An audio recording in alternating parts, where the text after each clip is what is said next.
Bem-vindas e bem-vindos ao podcast Ecos da Chapada, o podcast pelo qual exploraremos as profundas conexões entre humanos e a rica biodiversidade da Caatinga. Aqui mergulharemos em discussões que vão além da conservação da fauna, abordando também os aspectos humanos que moldam nossas relações e o futuro dos biomas em nosso país. O podcast Ecos da Chapada vem reforçar os debates realizados durante a jornada Bichos do Morro, que aconteceu de forma híbrida recentemente entre os dias 27 e 29 de agosto na Universidade Federal do Recôncavo da Bahia, a UFRB, em Cruz das Almas, em um esforço de divulgação e popularização da ciência, apoiado pela FAPESB e em parceria com o Instituto de Geociência da Universidade Federal Rural do Rio de Janeiro. Eu sou Flávia Vitória da Adequa, assessora em Gestão e Comunicação para Públicos Científicos e Acadêmicos, e estou aqui para introduzir os diálogos científicos no podcast Ecos da Chapada. Neste primeiro episódio, temos a honra de receber a doutora Cláudia Martins, uma pesquisadora apaixonada pela interseção entre ecologia e as comunidades humanas. Atualmente, ela é pesquisadora da Aliança Tropical de Pesquisa pela Água, a TWRA, Tropical Water Research Alliance.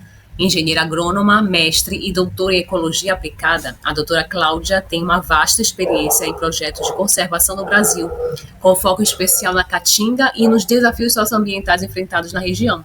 Ela também é cofundadora do programa Amigos da Onça, uma iniciativa de conservação dedicada à proteção dos grandes predadores da Caatinga, como a onça-pintada e a onça-parda, e à promoção da coexistência com as comunidades humanas.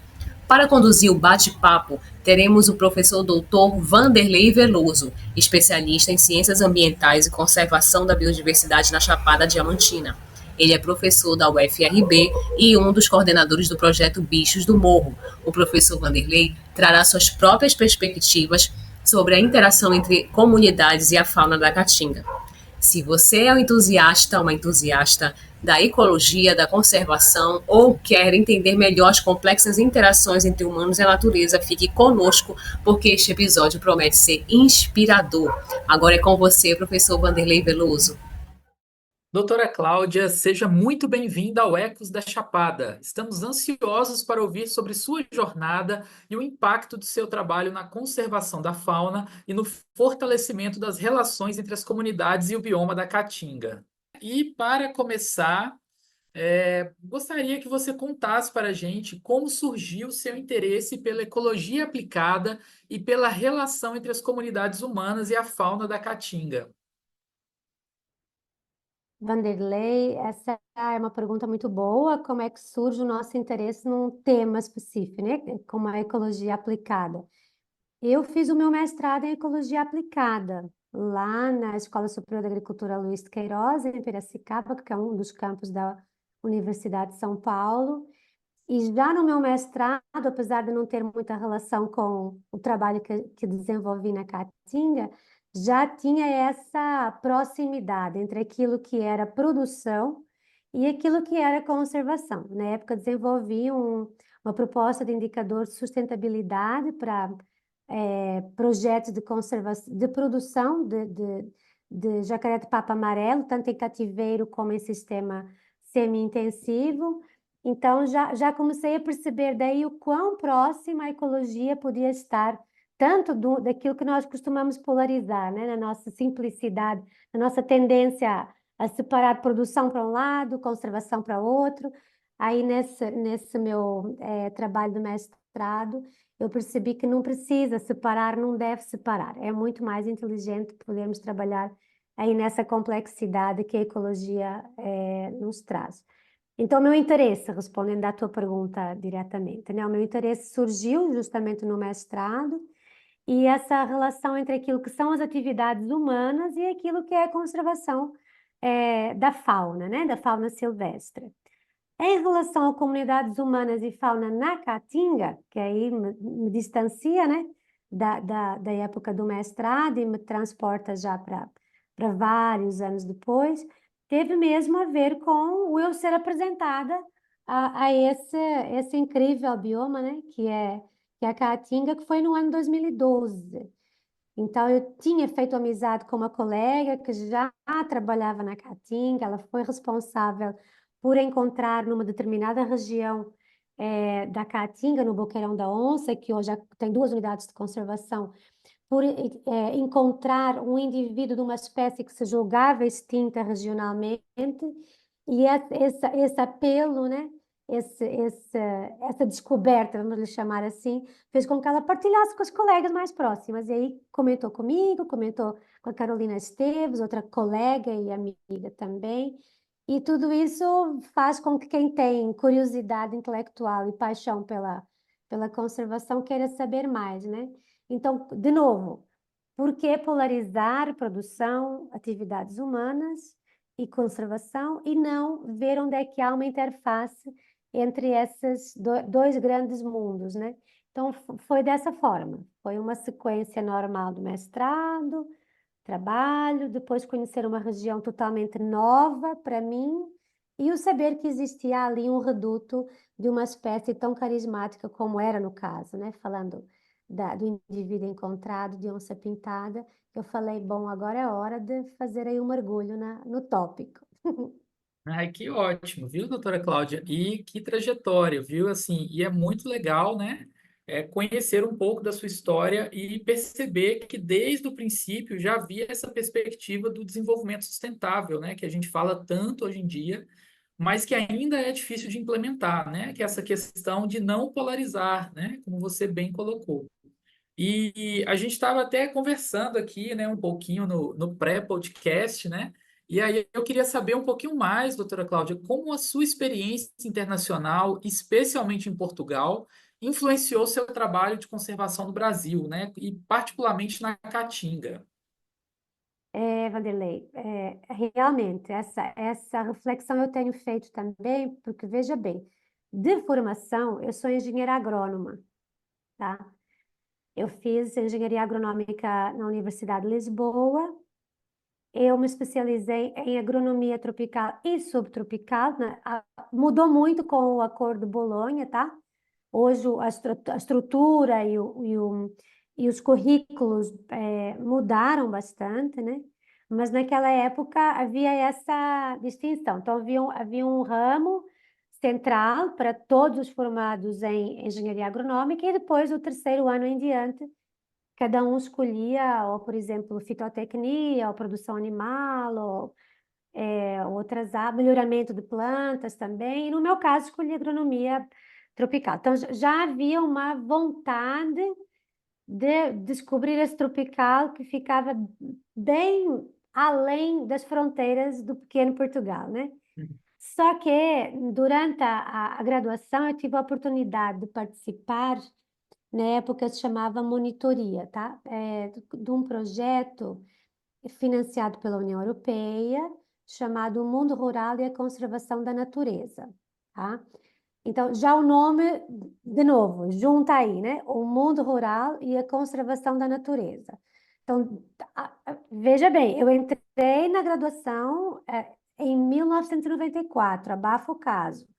Não vamos falar de idade, nem discutir gerações, senão a conversa vai desviar do foco, né? Mas já na época havia essa intenção de desfazer o bloco produção, conservação. Então, o mundo rural e a conservação da natureza.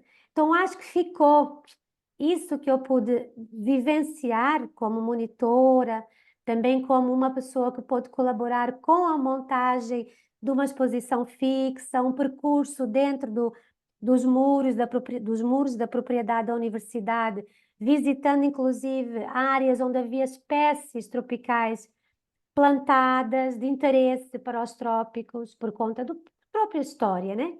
De Portugal, né? Do seu passado. Isso me influenciou.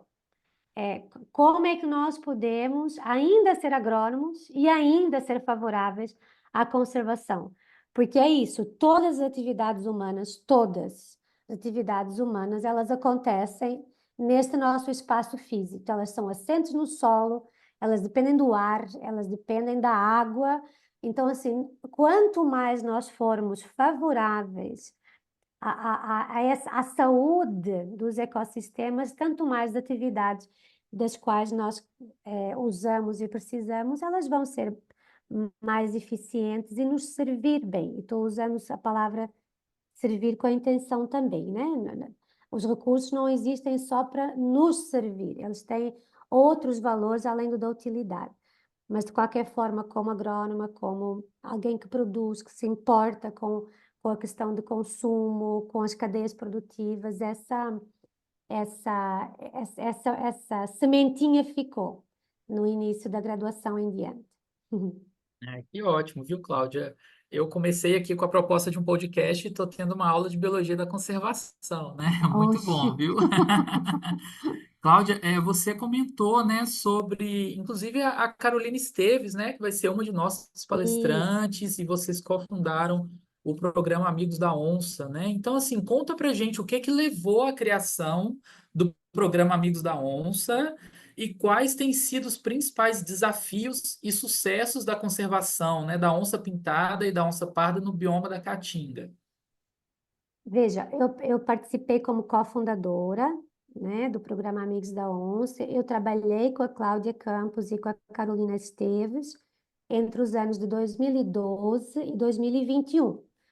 Hoje, obviamente, se elas precisarem de alguma coisa que eu possa ser útil, né, tanto ao programa, quanto a elas, quanto aos desafios da região, eu continuo à disposição.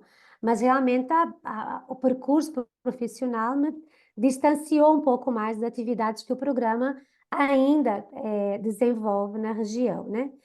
Mas o que levou à criação do programa foi justamente o entendimento de que proteger, conservar ou promover a conservação de espécies carismáticas como a onça pintada e a onça parda não se resumem a um eixo, né? Não é o problema não tem uma resposta linear, não é um problema. Muitas vezes é uma complexidade de aspectos e de fatores que a ecologia sozinha não responde, a economia sozinha não responde, a interface das duas talvez traga uma resposta preliminar, mas existem muitas outras dimensões, como se fossem camadas de um bolo, né? Existem muitas outras dimensões que talvez um projeto não respondesse, mas um programa com mais de um eixo poderia pelo menos diagnosticar, se não resolver, mas diagnosticar. Então, quando tudo começou, foi realmente uma arquitetura das três, né? Cláudia Campos, Carolina Esteves e eu mesma. Então, nós pensamos em três eixos: parte ecologia, e depois também a parte da redução de conflitos e a parte de dimensões humanas, que pudessem, de alguma forma, promover a conservação das duas espécies de onças presentes na região, né? Que já se tem identificado como ambas com populações presentes na região. Então, assim, em desafios e sucessos foram aparecendo múltiplos, né? Então, em termos de desafios, nós sabemos que existe caça, mas que tipo de caça? Existe uma caça para venda de peles, do couro, né? Já houve, hoje não mais. Existe uma caça retaliatória. Existe uma caça retaliatória. Mas qual a escala dessa caça retaliatória? Existe uma caça oportunística, ou seja, a pessoa está na caatinga, né? Ele se dirige da sua residência até a sua roça, ele passa pelo meio do mato, né? Como a gente chama, encontra uma onça, se sente ameaçado na sua integridade física, ele ataca ataca como estratégia de defesa, também pode ser que exista. Qual é a escala disso? Quanto isso impacta a população? Tudo isso eram questões para as quais não havia uma resposta, um número, né? X onças pintadas, Y onça parda, é ciclano, é fulano, é comunidade A, B ou C. Existem lugares que são de maior ameaça, tanto para a população silvestre quanto para a comunidade humana. Então era tudo novo. A questão é que era tudo novo. E é assim mesmo. Então, assim, a Caatinga tem sido, você trabalha também no bioma, né? A Caatinga tem sido uma fronteira para as ciências, tanto para as ciências naturais quanto para as ciências sociais, né? Então, desafios, era todas as perguntas que nós nos pudéssemos colocar, tanto do ponto de vista da fauna, quanto do ponto de vista dos recursos, quanto do ponto de vista das comunidades humanas residentes, tanto comunidades rurais residentes em áreas naturais, tudo havia por responder, praticamente, né? Então, os sucessos foram vindo aos poucos. Ah, ok, existe uma caça retaliatória, mas da parte de quem? Ah, será que são as pessoas que dependem fundamentalmente dos rebanhos, seja bovino, ovino ou caprino? Ah, pode ser que sim. Então, o que é que a gente pode fazer para evitar que exista o encontro entre o predador e a presa? Então, esses sucessos às vezes são pequenos, mas eles são consideráveis, atendendo à dimensão do problema, né? E eles não são assim instantâneos, né? Eles são gradativos e as respostas vão sendo dadas à medida que nós vamos nos aprofundando mais, conquistando mais a confiança das pessoas no lugar, também nos articulando melhor, comunicando melhor, fazendo melhores perguntas para melhores respostas. Então, assim, Vanderlei, os desafios continuam, tá? As camadas continuam lá. Talvez hoje haja menos surpresas, mas ainda há curiosidades a serem e questões a serem resolvidas também, como pesquisadores e pessoas que fazem a gestão também, ou auxiliam, contribuem para a gestão das áreas, né? Não sei se eu respondi à tua pergunta. Sim, sim, respondeu e me chamou muito a atenção, né, quando você comenta das questões das camadas, né? Então, assim, o projeto, né, o programa, perdão, em sua gênese, né, ele já traz essa perspectiva multidisciplinar, né? Então, isso é muito caro, né, no sentido assim de bonito, de raro, de valioso, e assim, parabéns, né? Acho que eu Obrigada. só tenho a parabenizar. O programa de vocês assim é realmente inspirador, né? Então, parabéns. Os desafios sempre estarão aí, mas os sucessos também vêm, né? Cláudia, você, né, vai falar sobre a dimensão humana, né, na relação entre a fauna e as comunidades da Caatinga aí durante o nosso evento, né, a Jornada Bichos do Morro. E aí, Cláudia, você poderia aí nos dar uma prévia, né? Pode nos dar um spoiler do que você vai abordar em sua palestra? Bem pouquinho, senão depois ninguém vai assistir, né, Vanderlei? Pois é, então, dessas dimensões humanas das interações fauna silvestre e comunidades humanas na Caatinga, né? Eu vou usar como modelo o lugar onde eu mostrei, né, na época do meu doutorado, que foi a região do que hoje são as unidades de conservação do Boqueirão da Onça. Então, existe um parque, um parque nacional, e existe uma área de proteção ambiental, Boqueirão da Onça, que pega território ali de 6 municípios do norte do estado da Bahia, tá? Quando a gente fala em dimensões humanas, podemos pensar numa escala de indivíduo e podemos pensar numa escala do coletivo. Então, para não alongar muito, no meu doutorado eu trouxe muito as dimensões humanas na escala do indivíduo, por exemplo, algumas variáveis que eu gostaria de trazer também na apresentação, né? Conhecimento sobre fauna silvestre, conhecimento sobre a ecologia das espécies, o conhecimento sobre o impacto da presença e da proximidade dessas espécies sobre as atividades humanas. Então, conhecimento como uma variável. Algumas percepções, né? Percepção de abundância dessas populações na região. Por exemplo, sentimentos como medo. Será que as pessoas receiam essa proximidade? Ou, por exemplo, às vezes não tanto em relação às espécies, mas em relação à opinião de outros que diverge da sua. Porque muitas vezes o conflito, primeira vez que falamos em conflito hoje, tá? Vamos, acho que é oportuno também, né? Sim.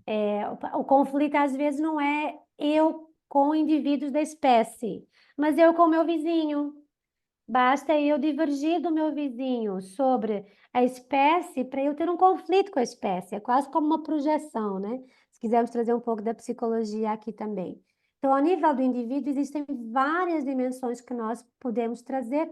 Uma delas é a norma social também. Por exemplo, Vanderlei. Vanderlei é amigo meu, nós somos colegas, então a gente mais ou menos tem afinidade aí, em termos de pensamento, de crenças, de normas. E se for uma pessoa muito diferente de mim, do Vanderlei, a gente já vai naturalmente, como gente sendo gente, a gente vai divergir do objeto da nossa divergência, né? Então, essas são as dimensões humanas ao nível do indivíduo que eu gostaria de trazer para a apresentação na jornada, tá? Depois existem dimensões ao nível do coletivo. Será que o enquadramento legal facilita que as pessoas se coloquem a favor da conservação ou contra, né? Será que a forma de gerir o território facilita que as pessoas protejam ou o contrário? Por exemplo, será que existe algum dilema ético em nós protegermos espécies da fauna silvestre e aparentemente em detrimento da qualidade de vida das comunidades humanas? Então, às vezes, o biólogo, o ecólogo, o engenheiro tem que mergulhar nessa inter e multidisciplinaridade que tu falaste, né? Que não faz parte da sua formação. Então, vão ter aí variáveis do tipo cognitivo, do tipo comportamental, do nível dos sentimentos, que a partida não existiriam numa análise ecológica e econômica, tá? Para dizer que a coisa é muito mais rica e muito mais complexa do que aquilo que nós poderíamos, à primeira vista, etiquetar. Ah, não, a pessoa é contra a onça porque ela perdeu o bode. Pode ser, mas às vezes é mais do que isso, né? Então, sendo possível, gostaria de falar sobre isso durante a jornada Bichos do Morro. Ótimo, ótimo, viu, Claudinha? Eu já estou com vontade, viu, de assistir. Tenha Ah, legal. certeza que estarei lá como público também, viu, para aprender com você, né? Achei muito interessante, né, o que você já nos trouxe aí como algo prévio que será debatido lá, né? Então, convido aí, né, os nossos ouvintes aí para participarem, estarem conosco na jornada aí Bichos do Morro de 27 a 29 de agosto. Claudinha, você. Oh, perdão, né? Falei Claudinha, não sei se. Imagina, Estou por quebrando favor. aqui todas as Tudo regras, protocolo, vamos lá. todo o protocolo, né? Mas você comentou em conflitos, né? Que foi até você destacou, é a primeira vez que a gente fala em conflitos aqui na conversa, né? E assim, para você, né? Quais são esses principais conflitos socioambientais? Que você observa nas unidades de conservação, né, nos arredores, que a gente chama até de área de influência, né, pensando em linguajar até mais técnico também, as locais elas podem ser envolvidas de forma mais eficaz, né, na resolução desses conflitos. Como é isso para você? Sim. Cada unidade de conservação terá as suas particularidades, né? Então, desde que ela é indicada como potencial unidade de conservação, a categoria que ela poderá caber, né? Os motivos para ela se tornar unidade de conservação, a depender de como esse processo é conduzido, que para isso também existe um rito, né? Seja uma unidade de conservação federal, estadual ou municipal, existe um rito que normalmente ele é seguido, né? Que é de lei que assim seja. O que eu identifico, pelo menos nas unidades de conservação, onde eu consegui escutar residentes, é que muitas vezes as pessoas dizem que não foram ouvidas, tá? Então, existe uma sensibilidade, né, na questão da comunicação. Quando eu digo que eu comunico com o Vanderlei, não é o que eu digo a Vanderlei, né? É o que o Vanderlei entende do que eu digo. E existe um ruído a partir do momento em que eu elaboro o meu discurso, que eu verbalizo o meu discurso e que o Vanderlei escuta e entende o meu discurso. Então, às vezes existe ruído ao longo dessa linha de comunicação, né?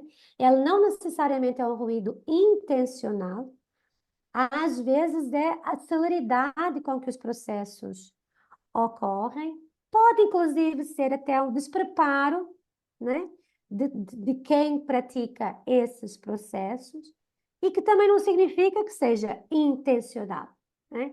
Mas muitos dos residentes falam isso, não fomos escutados, não pudemos nem opinar em relação, sei lá, aos limites do polígono, da área, ou sobre a categoria. O quanto isso procede, obviamente, isso diz respeito a ambas as partes, né? A comunidade que mora no território e o órgão que faz a gestão do território. Eu sou apenas, como você, nós somos externos a esse processo. Nós somos pesquisadores e muitas vezes espectadores, meros espectadores, né? Mas não temos um papel tão inócuo, né? Se as pessoas têm se sentem confortáveis e sentem que podem e devem nos dizer que não foram comunicadas, talvez a nossa função seja essa, fazer de intermediários entre quem gera, esse ente que normalmente é impessoal, né? Entre quem gera e quem mora no território sob essa gestão.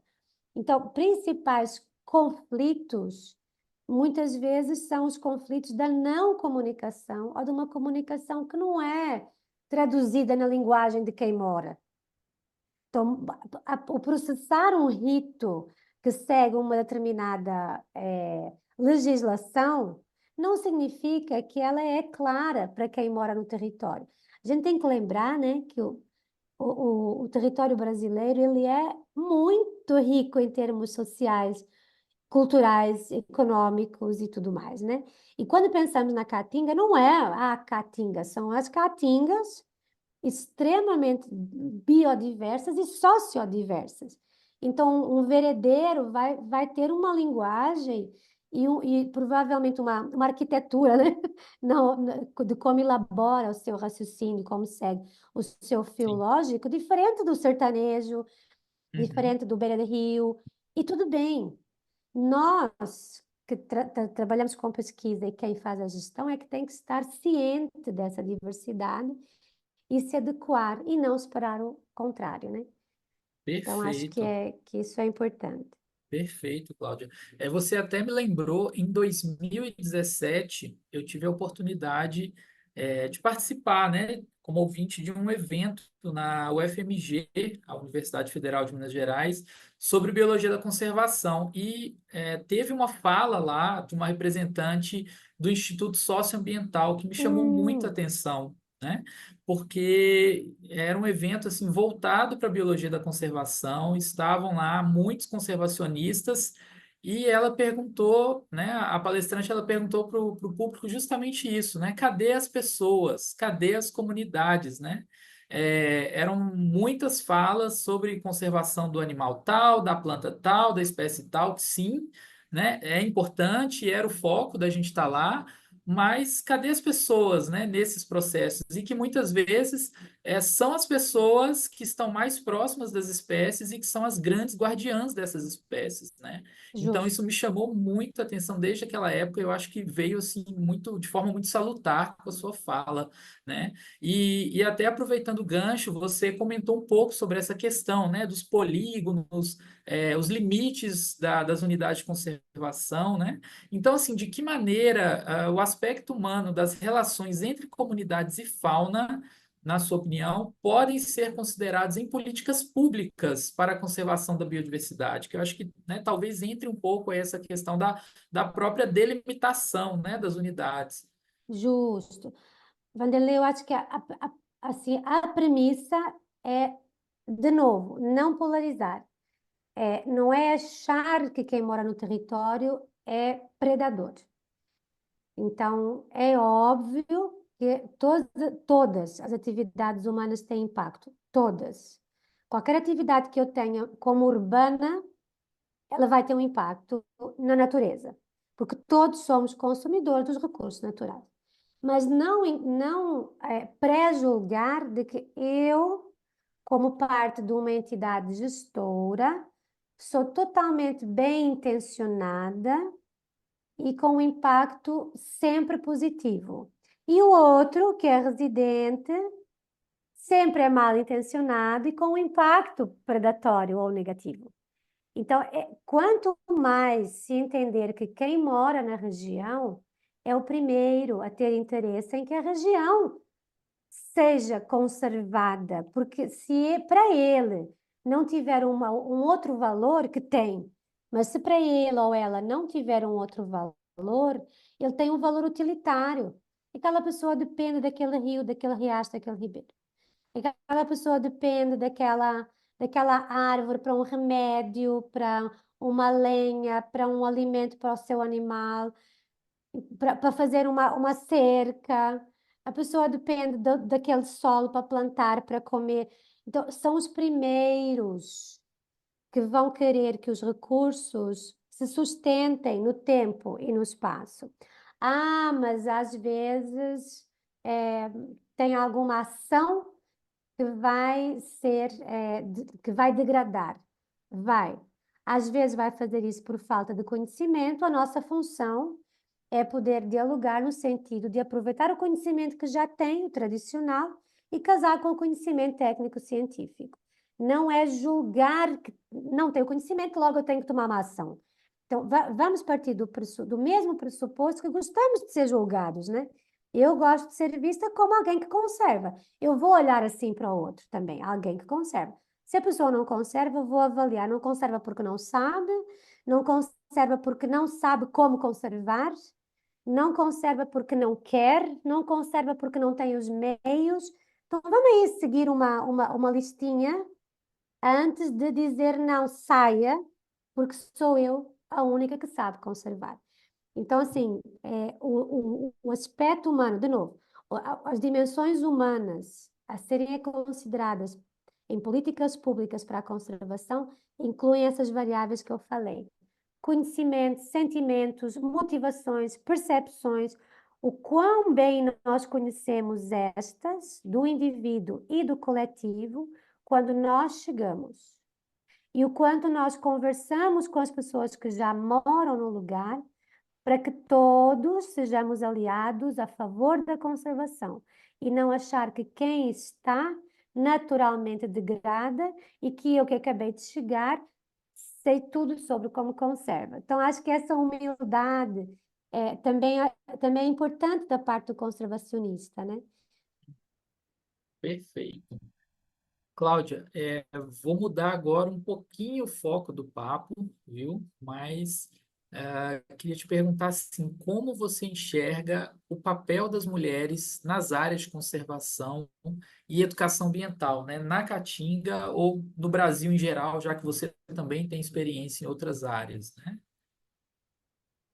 Acho que o papel das mulheres é extremamente relevante. Vejo com agrado que mais mulheres estão participando cada vez mais em conservação e educação, tanto na Caatinga como no Brasil também, né? Fico contente porque as mulheres também perceberam que o seu lugar é onde elas queiram estar. Nem todas, obviamente, têm a mesma oportunidade, nós sabemos disso, mas aí independe de ser mulher ou de ser homem, né? As oportunidades não necessariamente têm só a ver com o sexo da pessoa, né? Mas com outros contextos também. Mas eu acho que tem melhorado. Ainda há espaço para melhorar. Eu vejo muitas colegas mulheres trabalhando na ponta, mas vejo menos mulheres trabalhando em papel de decisão ou de gestão, tá? Mas isso também pode fazer parte do caminho, né, natural. Me agrada saber também de que tem bastante mulheres trabalhando em campo, na conservação em campo. Ainda em determinados lugares é um risco, tá? Pelo próprio contexto, talvez não só do Brasil, mas do sul global, né?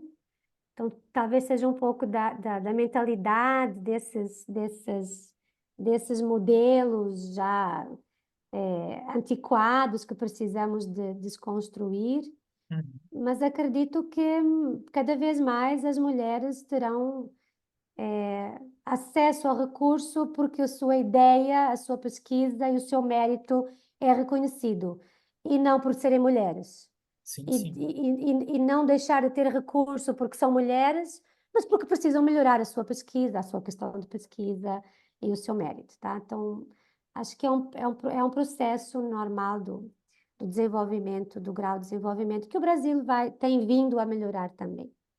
Correto. E tá aí, né, o programa Amigos da Onça para servir de inspiração também, né, para as mulheres e para todo mundo em termos desse amadurecimento, né, em termos né, de uma nova mentalidade nesse sentido aí também, né? E falando um pouco mais de programa Amigos da Onça, né? O programa tem um foco especial na coexistência entre grandes predadores e comunidades humanas, né, Cláudia? Então, assim, quais são as principais estratégias, na sua opinião, para alcançar essa coexistência de forma sustentável? Então, o programa já teve algumas ações muito práticas mesmo, né? Pensando naquela linha que eu falei há pouco, de redução de conflitos entre criadores de caprinos e ovinos e indivíduos, né, das populações de onça pintada e parda. Então foram construídos, se chama lá na região, se chamam chiqueiros, tá? Mas seriam os currais, que normalmente é a expressão usada, para que os rebanhos não pernoitem no sereno, né, na caatinga, mas eles voltem para perto de onde o seu criador reside, ou pelo menos, se por acaso ficarem numa roça que não é perto da residência do seu proprietário, do seu criador, pelo menos que não fiquem expostos a qualquer ameaça, inclusive a ameaça que o predador pode ser. Porque pensando, né? Não necessariamente a onça pintada ou parda procura um bode, mas se ela não encontrar muitas das suas presas naturais para a sua dieta, né? Se o bode está ali, oportunisticamente ela vai caçar. É uma questão de oportunidade, né? Uhum. Então, uma vez que o manejo na caatinga é um manejo extensivo, como na maior parte dos semiáridos do mundo, então não é exclusivo da caatinga, mas a maior parte do manejo que é feito nos semiáridos, mesmo em outros países, é um manejo extensivo. Então, os bichos saem pela manhã, eles pastejam durante o dia e regressam no fim do dia. Mas se tiverem uma estrutura de qualidade, onde eles possam pernoitar, eles não ficam expostos a qualquer ameaça, como, por exemplo, até a que a gente chama onça de duas pernas, né? Que pode passar e leva, e depois cai na conta da onça pintada ou parda, né? Então, estratégia do Programa Amigos da Onça para promover essa coexistência, já falo um pouquinho de coexistência, essa ação bem definida, né? Bem técnica, foi a construção de chiqueiros ou currais em duas comunidades, uma em Campo Formoso, outra em Centro-Sé, para que os bichos não ficassem, bicho doméstico, criação, não ficasse exposto e realmente se percebeu uma redução da predação. Claro que isso não é suficiente, tá? Existem muitos criadores, muitos rebanhos, e fica realmente difícil mudar um manejo que é do tipo, que é um manejo que existe já desde outras eras, né? Então, os caprinos, eles também não são nativos da América, do Sul, eles foram com as caravelas, mas aí entrou um sistema de manejo que era o possível. Então, os rebanhos são manejados de forma extensiva, não dá para prender todos os bichos, até por conta da sua natureza e desse espírito do criador. Então, precisamos trabalhar também a questão da tolerância ao predador, o quanto a pessoa está disposta a perder de animal, pensando que o bicho silvestre talvez tenha menos presa natural, ou quanto as pessoas têm de melhor renda que diminua a sua tendência de caçar. A gente sabe que é ilegal no Brasil, mas a caça ainda acontece, né? De caçar um animal silvestre como um complemento, uma proteína animal que complementa a sua mistura, seu arroz e feijão de cada dia. Então, há muitas estratégias que elas são avaliadas quase assim, é quase como roupa feita por alfaiate, sabe, Vanderlei? Uhum. Não é uma Sim, roupa que eu compro numa loja de departamento, ela tem que ser feita para mim. Então a gente tem que ver comunidade a comunidade, criador a criador, região a região, para ter estratégias que sejam adequadas. Se a gente quer essa tal coexistência, que é uma palavra um tanto ou quanto difícil, ela não é tão do nosso dia a dia, mas a ideia é que haja uma tolerância das comunidades em relação à presença e proximidade do predador. Então, que não seja visto como algo a evitar ou a eliminar, mas o contrário, tá? entendi. E me chamou muita atenção em sua fala, Cláudia, né, principalmente quando você mencionou o quanto a pessoa está disposta a perder, digamos assim, do seu rebanho, né? E aí eu não sei por quê, mas me veio uma relação aqui, né, que alguns agricultores eles fazem em termos assim de a depender do fruto, né? Então, na época ali da frutificação, eles vão protegendo frutinho por frutinho nos saquinhos para não ter a questão, por exemplo, né, de vespas, marimbondos deixarem furinhos ali, fazer ovoposição, e por outro lado, parte ali da cultura, ela fica totalmente exposta para que também possa manter essa questão da biodiversidade, né? Então você protege de um lado e acho que esse é o termo mesmo que você utilizou, né? A questão da tolerância, né? E tolera do outro uma certa perda, digamos assim, né? Algo que você comentou também, que eu fiquei pensando aqui enquanto você falava, né? É essa questão da cultural, né? De, às vezes, formas de manejo, como você comentou, é da forma de manejo extensiva, que é algo cultural, é algo que já vem aí de outros tempos, né? Algo quase assim, não sei se seria a palavra adequada, mas algo meio que tradicional, né? Essa forma de Tradicional. manejo, né? Tradicional, né? E aí eu fiquei pensando em educação ambiental, Cláudia, né? Então, assim, na sua visão, como a educação, principalmente aí a educação ambiental, seja ela em espaços formais ou não formais, pode ser uma ferramenta crucial para fortalecer a relação entre as comunidades da Caatinga e a fauna silvestre. A educação ambiental é isso, ela também é inter e multidisciplinar, né? E assim como a conservação, ela precisa ser feita para aquele lugar, ou para aquele indivíduo, ou para aquela comunidade, ou para aquela região. Eu tenho alguma ressalva em relação a dizer, por exemplo, que eu, Cláudia, faço educação ambiental. Porque a educação é um processo muito particular, né? Principalmente quando se trata de educação de adultos, né? O adulto, ele tem uma outra forma de se relacionar com a educação e os processos educativos. A gente sabe como é criança, né?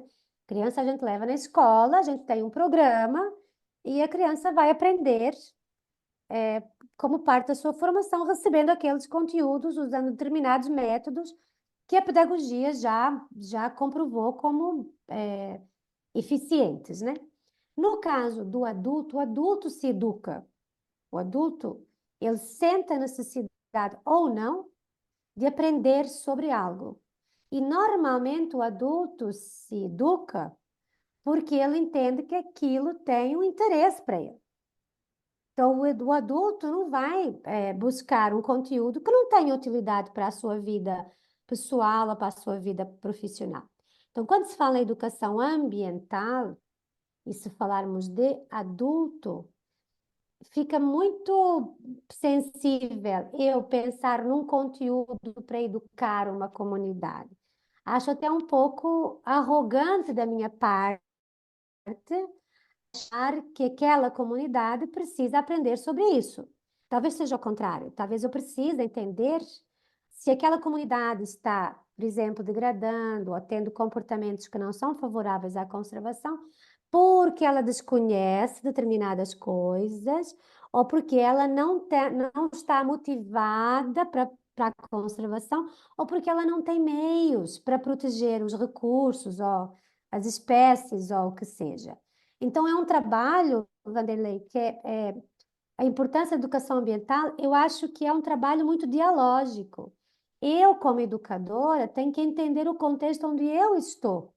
E tem que haver uma demanda do contexto onde eu estou, para eu ver se eu tenho o direito também de tentar persuadir o outro a ter determinados comportamentos, né?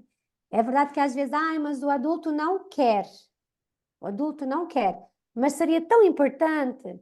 Aí já é um processo quase de persuasão e de tentar achar alguma coisa que toque aquela pessoa, às vezes não pelo intelecto, mas por outros aspectos, o sentido estético, o sentido bem-estar, o aspecto econômico. Então, existem outras variáveis que a gente pode acessar num ser humano para motivá-la a conservar, a proteger e até incentivar outros a também serem conservacionistas na acessão geral da palavra.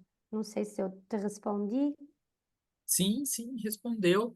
E isso, sua fala me fez pensar, Cláudia, inclusive, né, assim, nessa perspectiva, às vezes você vai encontrar, né, pessoas que querem e pessoas que não querem, né, atuar aí pró-conservação, enfim. E dentro desse grupo, né, das pessoas que querem, tem surgido experiências muito bacanas aí na chamada ciência cidadã, né, em que pessoas comuns atuam dentro do próprio processo de fazer ciência, né? Seja coletando dados ou né, levantando hipóteses junto aos pesquisadores e por aí vai, né? E então essa ciência cidadã ela tem se mostrado uma ferramenta poderosa em várias regiões. O próprio ICMBio, né, que é o Instituto Chico Mendes de Conservação da Biodiversidade, perdão, me embolei aqui, usa, né, de projetos aí de ciência cidadã e como você acredita que essa abordagem poderia ser aplicada, né, no contexto da Caatinga para envolver mais a comunidade local na conservação, né? Você acha que tem um potencial para isso? Você conhece alguma estratégia que já é utilizada nesse sentido? Sim, eu acho que pode e deve ser aplicada no contexto da caatinga. De novo, né? O quanto as pessoas sentem que elas têm uma autonomia sobre os processos, né? O quanto aquele projeto é meu, é do Vanderlei, ou é da comunidade A, B ou C. Então, quanto mais a pessoa se identifica com um tema, tanto mais ela tem esse apego, e tanto mais ela vai defender e falar sobre ele também, né? Então, assim, ciência cidadã, como disseste, pode ser usada para coletar dados, mas ela pode ser usada também para fazer essa tal da educação ambiental informal, né? Sem ser um espaço, numa sala de aula, mas fazendo, por Uhum. exemplo, da Caatinga uma sala de aula Sim. open door, né? Então, assim, Um laboratório ao um ar livre, laboratório ao digamos ar assim, livre, né? muito obrigada, é isso mesmo. Então, por exemplo, eu consigo imaginar que algumas atividades de turismo de base comunitária, eles poderiam ser muito úteis à conservação. Trilhas bem desenhadas, projetos de observação de aves com visitação em locais onde já se sabe que determinadas espécies aparecem mais. Obviamente, tudo sujeito a um bom planejamento, a um bom manejo, para que também não haja um excesso de visitação, ou não haja visitação, talvez, por pessoas que se esquecem de que não é para coletar, é para observar, não é para deixar lixo, mas é para, né, para levar experiências, para Sim. levar conhecimento, para trocar também, né? Uhum. Então, eu acho que sim, que a ciência cidadã é uma ferramenta poderosa, particularmente eu não tenho explorado, então também talvez haja colegas que são muito mais, têm muito mais propriedade para falar sobre o assunto, mas eu acho que a observação de aves, a observação da fauna em geral, um turismo de base comunitária são excelentes ideias para envolver no sentido de dar autonomia para quem mora na região de proteger o que lhe pertence. Porque tudo que está nos lugares, ele é patrimônio do país, patrimônio de uma região. Não é propriedade de um projeto, não é propriedade de um pesquisador, né? Então, quanto mais for do local, tanto mais ele será sustentável, porque uma vez que um projeto sai, Vanderlei sai, Cláudia sai, continua. As coisas continuam, os Verdade. processos continuam. Então, acho que é mais, novamente, uma dimensão humana, né? O Uhum. desenvolver dessa autonomia e do sentido de pertencimento. Sim, sim. Bom, a gente tem conversado, né, sobre vários aspectos dessa dimensão humana e recorrentemente a gente acaba falando de Caatinga também, né, Cláudia? Aí eu queria te perguntar, né, sobre a questão da transição energética, né, que é um tema que está bem em alta, principalmente no bioma da Caatinga. Recentemente saiu um dado, né, através de um relatório mencionando, por exemplo, que atualmente a principal motivação para desmatamento na Caatinga está ligado a essa questão dessa transição energética, né? Da questão da expansão, por exemplo, de parques eólicos, sendo que, por outro lado, os parques eólicos, né, as usinas eólicas, enquanto fontes de energia renovável, é algo que também está sendo buscado, né, pelas pessoas, pelas sociedades, pensando até nos Objetivos do Desenvolvimento Sustentável da ONU, né, os ODS. Então, assim, pensando nesse contexto de transição energética, expansão das usinas eólicas na Caatinga e os desafios únicos que isso traz para a conservação, você acha que é possível mitigar esses impactos e proteger a fauna local, as comunidades locais? Vanderlei, esse é outro tópico bem complexo e sensível, tá? Uhum. A transição energética, ela é necessária.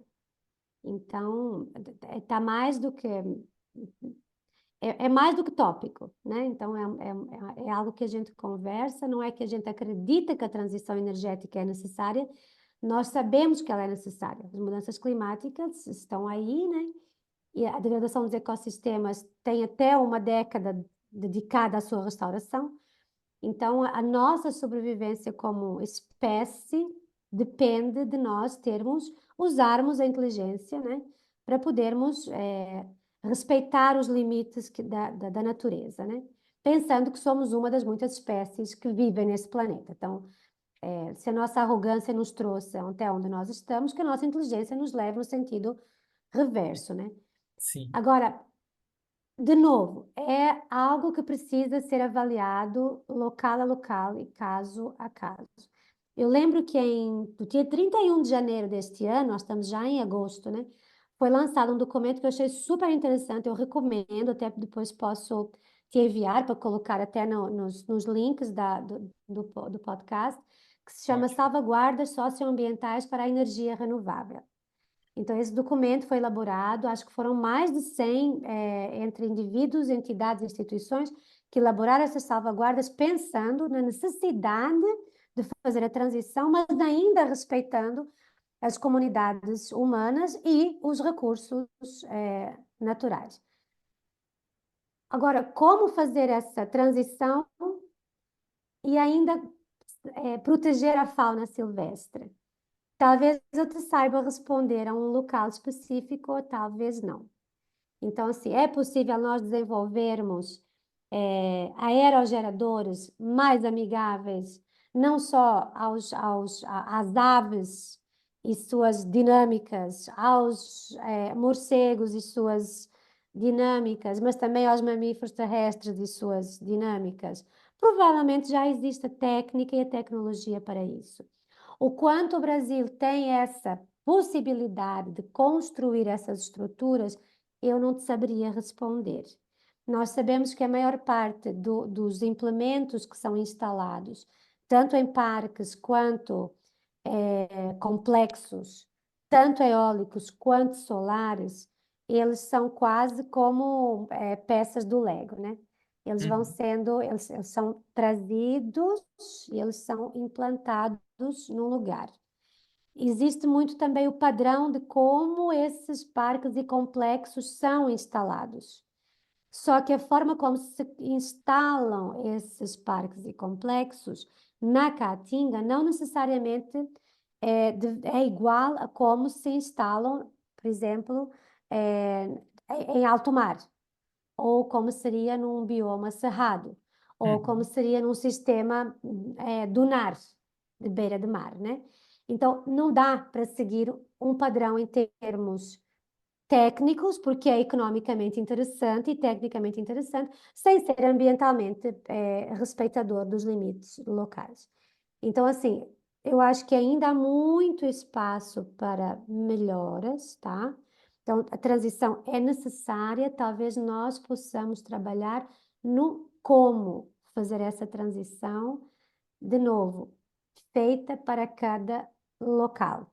Será que eu posso instalar um parque ou um complexo eólico ou solar numa área que já está degradada? Ao invés de eu ir desmatar uma área para instalar, porque os ventos ali são muito mais convenientes em termos de produção energética. Como vai ser a linha de distribuição e onde dessa energia produzida num determinado lugar? E essa energia que a gente produz num lugar, ela também atende às comunidades que moram num lugar. Então, mais uma vez, o biólogo, ecólogo, engenheiro tem que ir além das variáveis ecológicas e econômicas e tem que entrar em aspectos do foro ético, do foro legal. E para isso a gente precisa de uma equipe multidisciplinar, porque ninguém vai congregar todo esse conhecimento solo, né? Uhum. Sim. Então, né, assim, até pelo que eu entendi da sua fala, que assim, acho que foram colocações muito boas, né? Acho que várias desses questionamentos que você trouxe, né, a gente poderia chamar inclusive de lacunas de conhecimento, né? Você concorda comigo? Assim, dentro dessa Concordo, questão de Vanderlei. transição energética da Caatinga e pensando também nessa perspectiva de conservação de fauna, né, e dessa boa convivência com as comunidades também, acho que são lacunas de conhecimento que a gente tem aí, né? Concordo, Vanderlei. Legal. Cláudia, pegando um pouquinho mais da sua experiência internacional agora, você saberia apontar para a gente algumas diferenças, assim, né, o que que às vezes é mais perceptível para você em termos de diferenças entre, ou de similaridades também, não sei, entre trabalhar em projetos de conservação, né, na Europa, como em Portugal, onde você tem mais experiência, ou pensando aí no Brasil, neste contexto, por exemplo, que a gente tem aqui de caatinga, de semiárido, como é isso para você? Acho que eu vou te ficar devendo em relação a projetos de conservação na Europa, porque eu sou recém-chegada, apesar de eu ser natural de Portugal, onde eu morei Hum, sempre, né?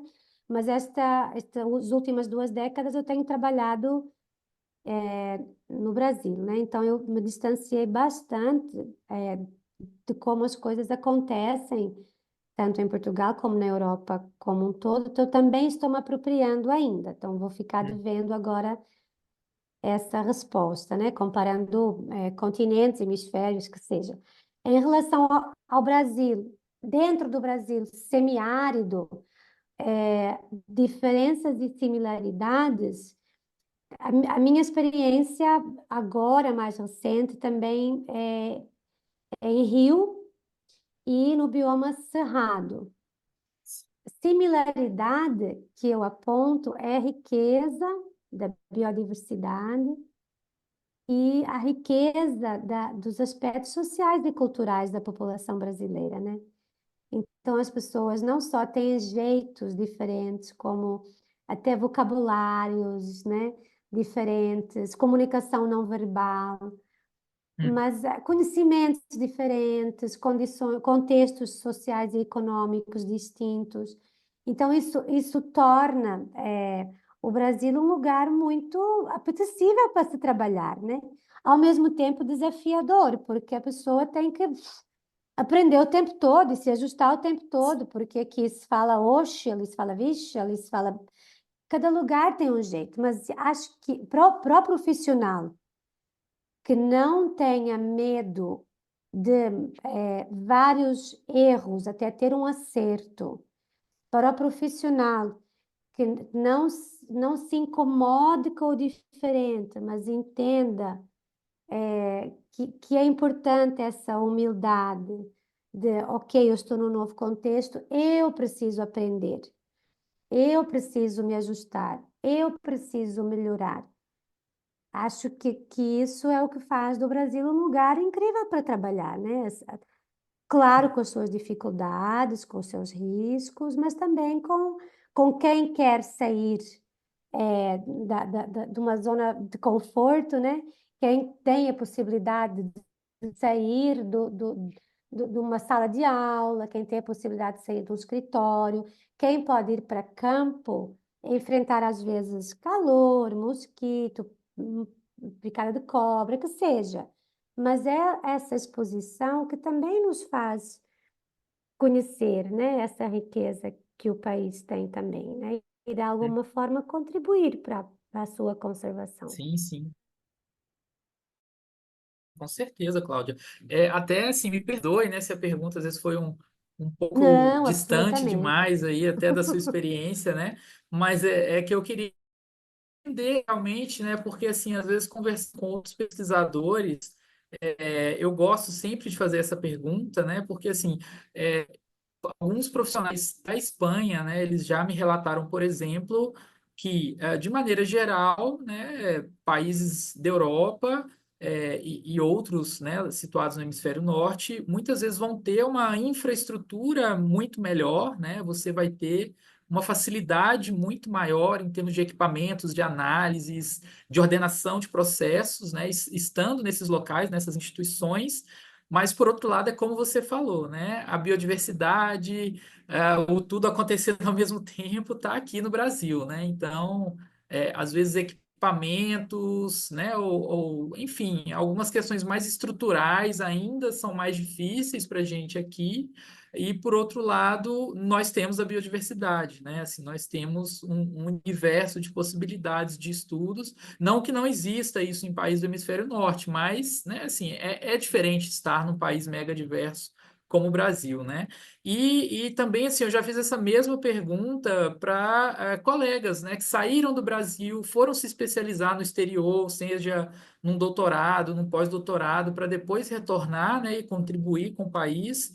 E a percepção deles também é essa, né, de que chegando em países como os situados na Europa, você vai ter essa infraestrutura muito melhor estabelecida do que a realidade que a gente tem, né, muitas vezes nas instituições brasileiras, né? Então, era um pouco nesse sentido, assim, que eu queria Boa. te ouvir também, tá joia? Mas entendi seu ponto de vista. E, assim, acho que até, né, a gente falando um pouquinho dessa questão das facilidades, né, ou desafios que a gente encontra em determinados locais.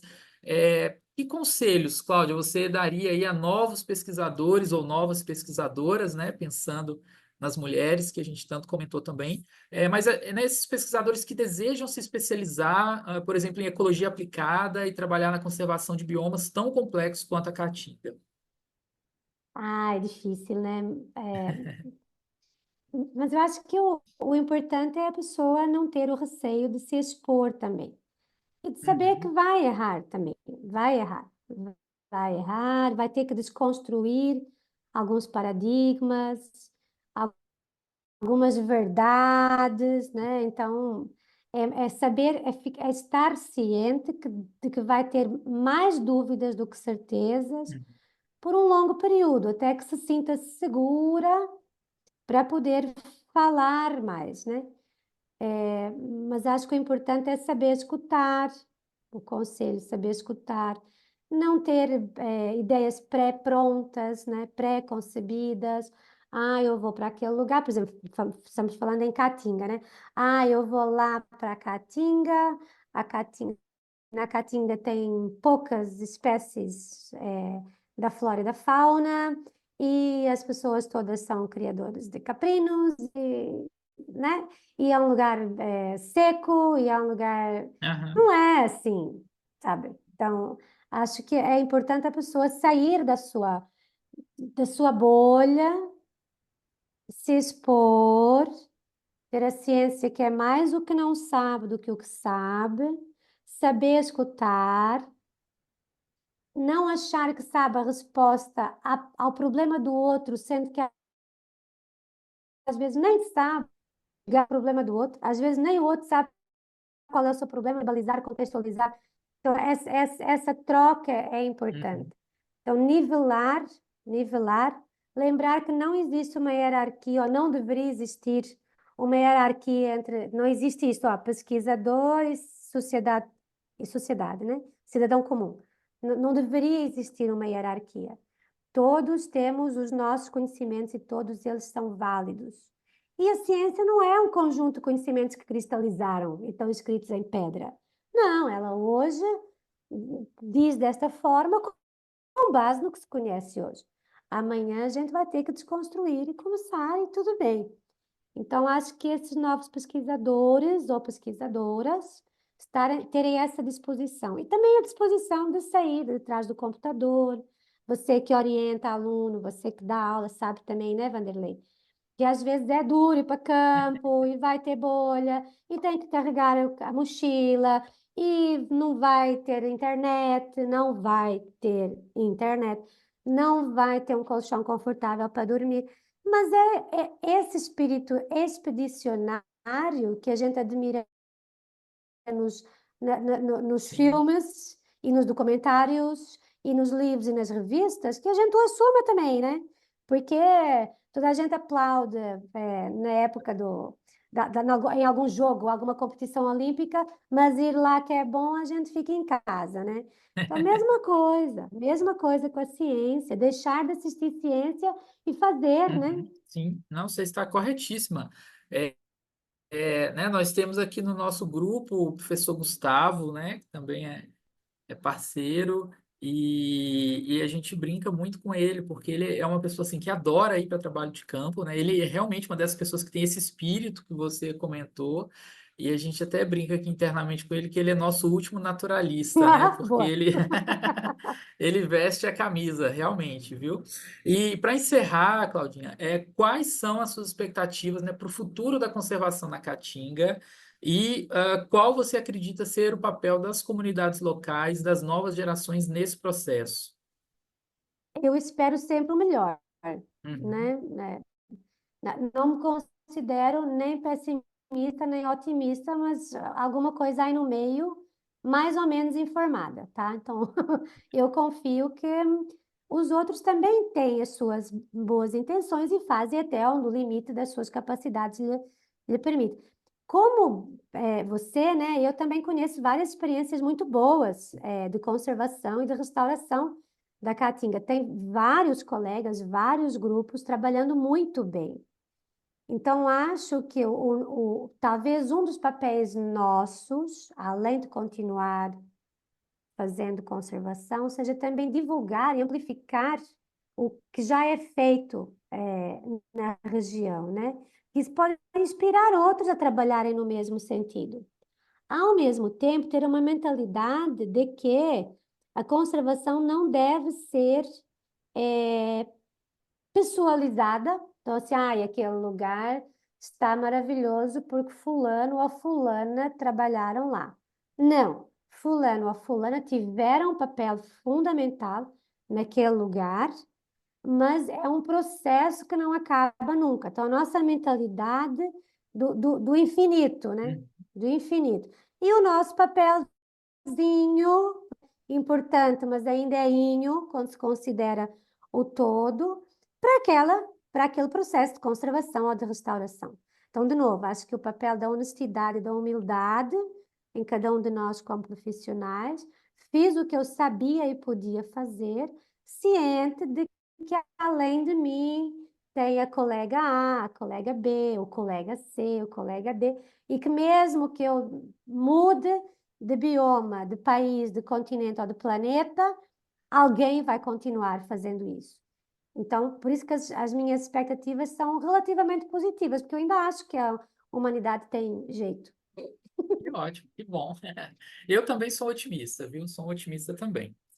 Bom, doutora Cláudia, olha, muito obrigado por compartilhar seu conhecimento conosco hoje, viu? Foi ótimo ouvir sobre o seu trabalho e entender mais sobre a importância das comunidades na conservação da caatinga, viu? Vanderlei, foi um prazer, muito bom estar aqui com você hoje, contribuir com esta discussão.